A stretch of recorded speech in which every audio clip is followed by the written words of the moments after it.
I will call this meeting of Executive Committee to order. The first item on the agenda is a tabled matter. Communication EC 2024-0078.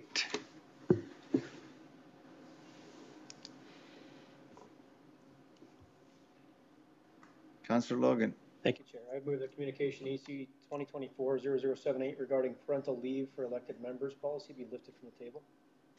Thank you, Councillor Logan. I'll call the question. All those in favor? That is carried.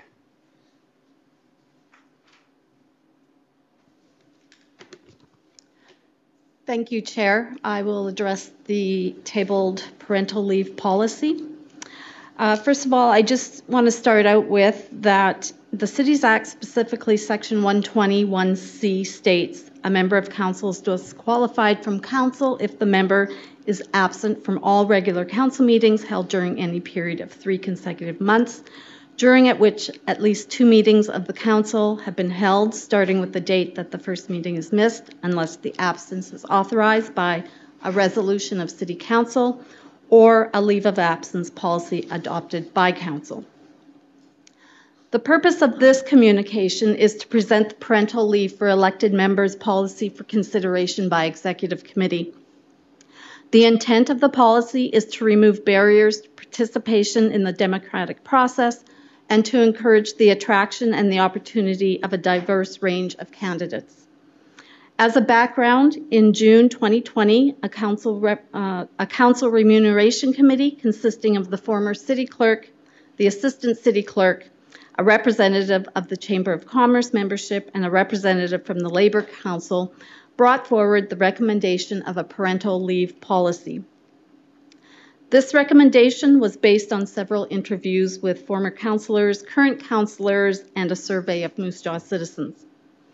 As stated in the report, elected officials are said to be in tenure of office. Council remuneration is not eligible to have employment insurance premiums deducted from those amounts.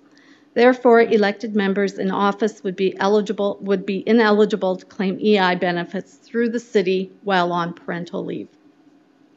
The highlights of the parental leave policy include the purpose of the proposed policy is updated to clarify the authority under which Council could adopt the policy and clarify the intent. The application of the current policy is deleted and moved to the scope under subsection 3.2. The remuneration and benefits of the current policy is revised to reflect a more efficient monitoring of council member duties associated with attending City Council, standing committees, committee boards, or other body meetings, and the percentage of remuneration for attendance. We felt at the first time when we had proposed this policy in 2021, the 30%, I do believe it was, to monitor phone calls and emails was quite difficult for administration to do without having to go to every council member to ask how many phone calls and emails they have done. This way, with the attendance of committees, we would be able to monitor that because your name would show up as attending those minutes. The second is the review in the proposed policy is updated to reflect complaints against members of council. Would they be investigated by the Integrity Commissioner pursuant to our new bylaw 5669 rather than the Administrative Review Officer. It should be noted that other medical leave provisions are not included in this policy. At the time when the parental leave policy was being considered by the Remuneration Committee, it was the consensus that a medical leave policy could be developed as a standalone policy if the need was apparent for one to be developed. Again, the intent of the parental leave policy as presented is to increase and promote inclusion for a younger generation of citizens and the opportunity to participate in the democratic process.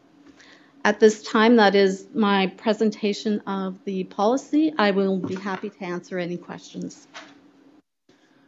Thank you very much, Clerk Whitke. Council, any questions for Ms. Whitke?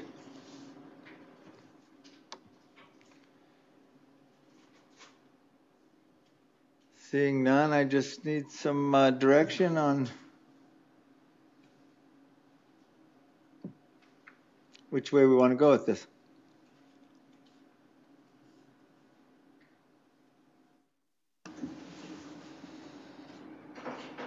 Thank you. Councillor Froese. Thank you, Chair. Thank you, Ms. Whitkey, for refining this and that. And I think it is important because we certainly don't want to exclude any of the younger generation who might have younger children and that. And so I think this is a good policy, and I do appreciate the refinement and the time that's gone into doing this. So I would move that the parental leave for elected members policy CCL 001/2021 POY be adopted substantially in the form attached as attachment A to communication number EC 2024-0078. Thank you, Chair. Thank you, Councillor Froese. Any further speakers to the motion we have on the floor? Seeing none, I call the question. All those in favor? And that is carried.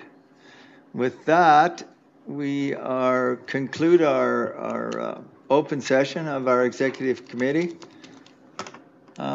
Councillor Logan. Thank you, Chair. I would move that the executive committee close the meeting to the public and proceed in camera pursuant to section 94(2) of the Cities Act, as confidential information is contained within one or more of the exemptions in Part 3 of the Local Authority Freedom of Information and Protection of Privacy Act, in particular sections 13, 16, 17, and 18.